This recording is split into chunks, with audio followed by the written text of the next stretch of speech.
They're right there, sitting close enough to touch. And somehow you're eating alone. You've learned to read the top of their head, the angle of the shoulders, when something on the screen is more interesting than anything you might say, the way the fork moves without thought, without tasting, while the eyes stay down. You stopped asking, "What are you looking at?" a while ago. Not because you didn't want to know, because the non-answer, the half-glance, the nothing, just stuff, was somehow worse than the silence itself. So now you sit, you watch the food get cold, and you think about how loud this particular kind of quiet actually is. How a room full of people can feel like an empty one. There's a word for it now. Phubbing. Phone snubbing compressed into something that sounds almost too small for what it actually does. The word is almost cute, which is part of the problem. It makes the thing feel minor, behavioral, fixable, with a house rule about screens at dinner. But what's happening at that table isn't really about phones. It's about attention, and what attention means when it's given or withheld between people who are supposed to matter to each other.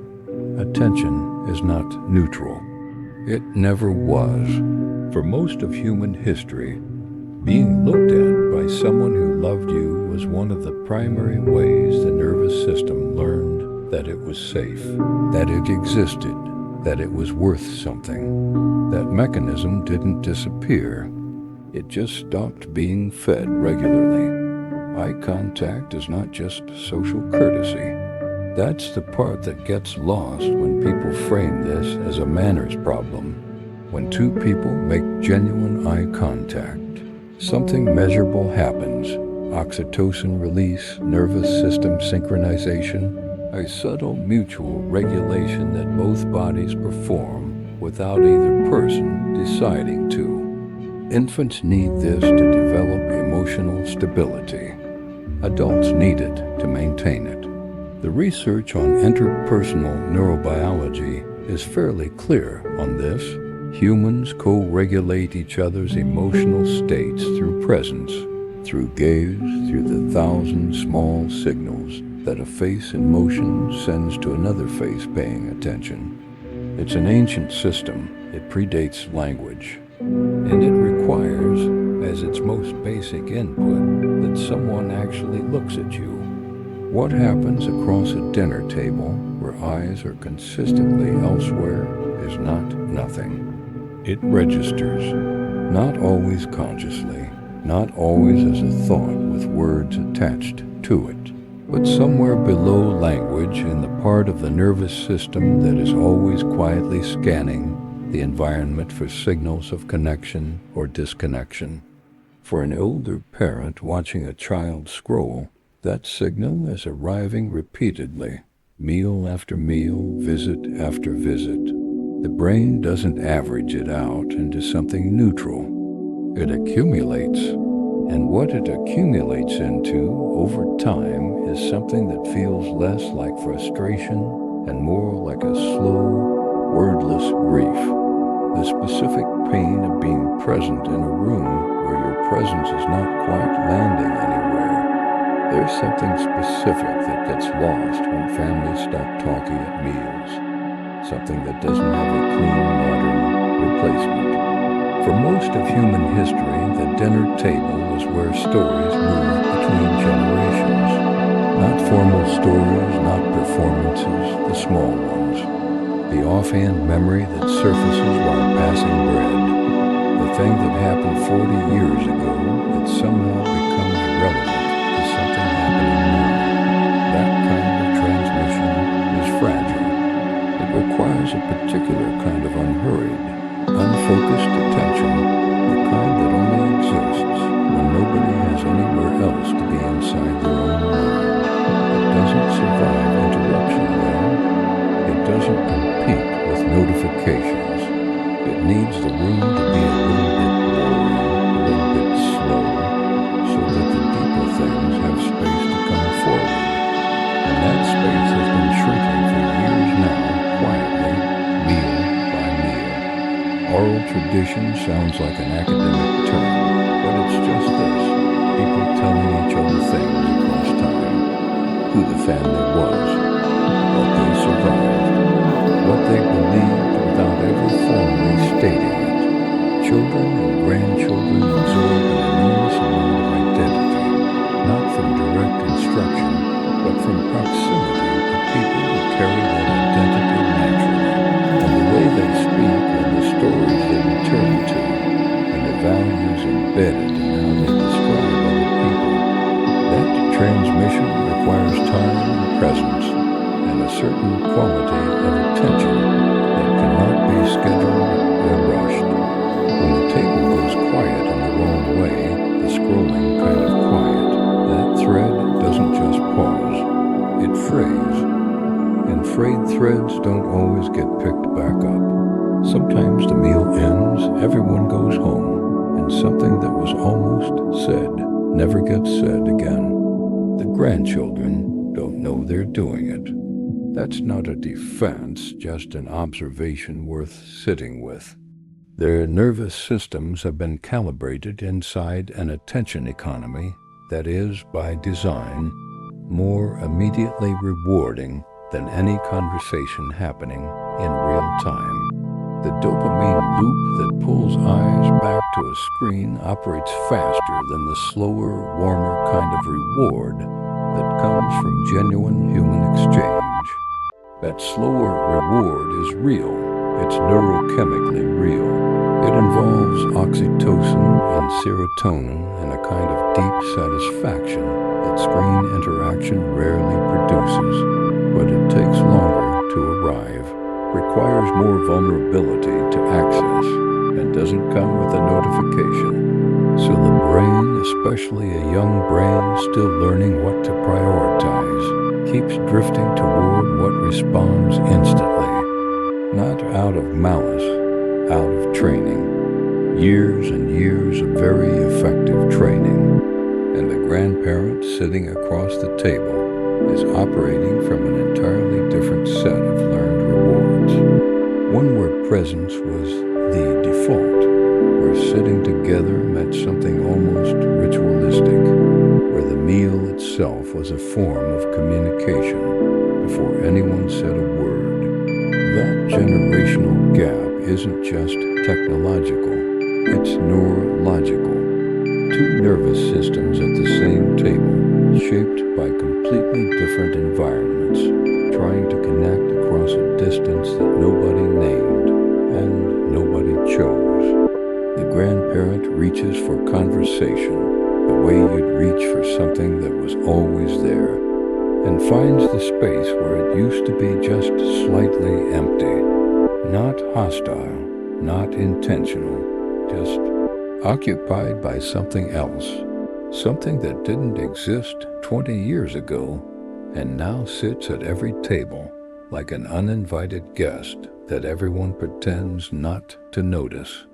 There's a concept in developmental psychology called attunement, the process by which one person calibrates emotionally to another through sustained, responsive attention. Parents do it with infants instinctively, but it doesn't stop being necessary at infancy. Humans continue to need attunement throughout life, continue to need the experience of being genuinely tracked by another person, of having their emotional state noticed and reflected back with care. It's part of how we know we're real to someone else. And it's part of what makes family specifically feel like family rather than just a group of people who share a last name. Attunement requires attention as its raw material. Not perfect attention, not constant attention, but attention that is present enough and consistent enough that the other person feels held in someone's awareness. That's harder to sustain when half the people at the table are somewhere else entirely. What phubbing does to attunement is less like switching a light off and more like slowly dimming it over a long period of time. The connection doesn't dramatically break. It just becomes less reliable, less warm, less able to do what it's supposed to do. And the person on the receiving end of that dimming, often the older one, the one who remembers what the light used to feel like, starts to adjust, starts to ask less, starts to fill silences faster, to wrap up stories sooner, to stop reaching quite as far across the table with something personal.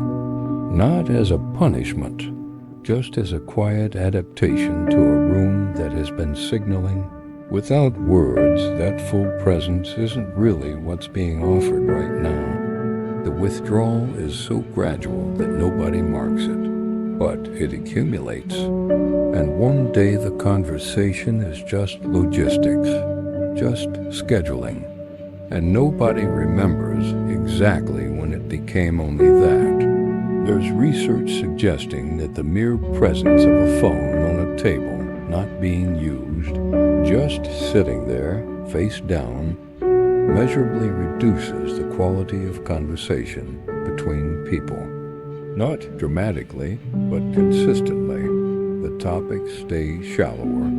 The personal disclosures happen less. The sense of connection reported afterward is lower. Just the object itself, inert, silent, changes what people are willing to bring to the exchange. Because somewhere beneath conscious awareness, both people know the phone is available. Both people know the conversation could be interrupted. And that knowledge, that subtle background awareness of an exit, makes genuine depth feel slightly less safe to enter. Intimacy requires a certain sense of enclosure, of being in a space where attention isn't about to be divided. The phone on the table quietly removed that sense without anyone deciding anything. For families already navigating the natural distance that comes with different generations living different lives, this is not a small thing. The Sunday lunch, the holiday dinner, the occasional visit, these were never just meals. They were the recurring structure that kept relationships from drifting into pure abstraction. The regular, physical, face-to-face contact that allowed people to stay known to each other over time, to update their understanding of who the other person was becoming, to stay emotionally proximate even when geographically or generationally distant. That structure still exists on the calendar. The table is still set, the food is still made, but something in the quality of what happens inside that structure has shifted. The container remains. What it was supposed to hold is just slightly harder to find now. The silence that hurts most isn't the comfortable kind. There's a silence that exists between people who know each other well enough to not need words for a moment. That silence is warm, it has weight, it means something. And then there's the other kind. The kind where someone is physically present, but their attention has left the room. Where the quiet isn't shared but parallel. Where two people are sitting close enough to touch and are essentially alone. Older parents know this distinction viscerally even when they can't articulate it. They grew up in houses where silence meant something collective, where the absence of words still contained presence. What they're sitting inside now at family dinners feels similar on the surface and completely different underneath. And the difference is felt in the body before it's understood by the mind. Loneliness research has been pointing in a consistent direction for years now. It's not the absence of people that produces the most damaging kind of loneliness. It's the presence of people who aren't really there. Perceived social isolation, feeling unseen inside a room full of family, registers in the brain through some of the same neural pathways as physical pain. That's not metaphor, that's neuroscience. The amygdala processes social rejection and physical threat with a similar urgency, a similar alarm. So the grandmother who watches her grandchildren scroll through dinner and says nothing, who smiles when someone glances up, who insists everything is fine. Her nervous system is not experiencing everything is fine. It's running a quiet, persistent distress signal that she has no language for and nowhere particularly useful to put. What makes this particularly hard to name inside families is that nobody is being cruel. That's almost the whole problem. Cruelty would be easier to address. It has edges, it can be confronted, it generates a reaction that at least acknowledges something is wrong. But this is softer than cruelty, and in some ways harder to survive. It's just distraction, just habit, just the completely ordinary behavior of people who grew up inside a different attention environment, doing what feels natural to them in a room with people they genuinely love. The love is real. The care is real. The intention to connect is often real. And somehow, across all of that genuine good intention, an older person sits at a table feeling the specific loneliness of being invisible to people who would be devastated to know they were making you feel that way. The family doesn't see the pattern because the pattern is made of moments that each look minor. One glance at the phone during dinner. One conversation that trails off because something buzzed. One story that didn't quite get finished because the moment had already shifted. Individually, none of it feels significant. Collectively, across months and years, it reshapes the emotional texture of the relationship in ways that are very difficult to reverse simply by deciding to do better. Because the person who is slowly receiving the signal, the parent, the grandparent, the one who remembers how it used to feel, has already begun to adjust, has already started asking less, sharing less, reaching across the table with less. And they probably won't tell you. They'll say everything is fine. They'll mean it the way people mean things they've stopped letting themselves fully feel. There's a particular kind of memory that only forms inside sustained human presence, the kind that isn't about information, but about atmosphere, the way a person laughs, the specific rhythm of how they tell a story, the pauses, the digressions, the way they circle back to the point from an unexpected direction, the expressions that cross a face when they think nobody is watching. These things don't get captured in photos or messages or any digital format that exists. They live only in the nervous systems of people who are present and paying attention long enough to absorb them. And when those people are gone, truly gone, what remains in the people they love is either rich with that texture or strangely thin. The difference between a grief that feels full and one that feels like reaching for something that was never quite held. And this is where the transmission ends. Not with blame, because blame doesn't reach far enough into what this actually is. Just with the observation that something irreplaceable is being exchanged for something instantly available. And the exchange feels like nothing while it's happening. The table is still there. The people are still there. The food is still warm.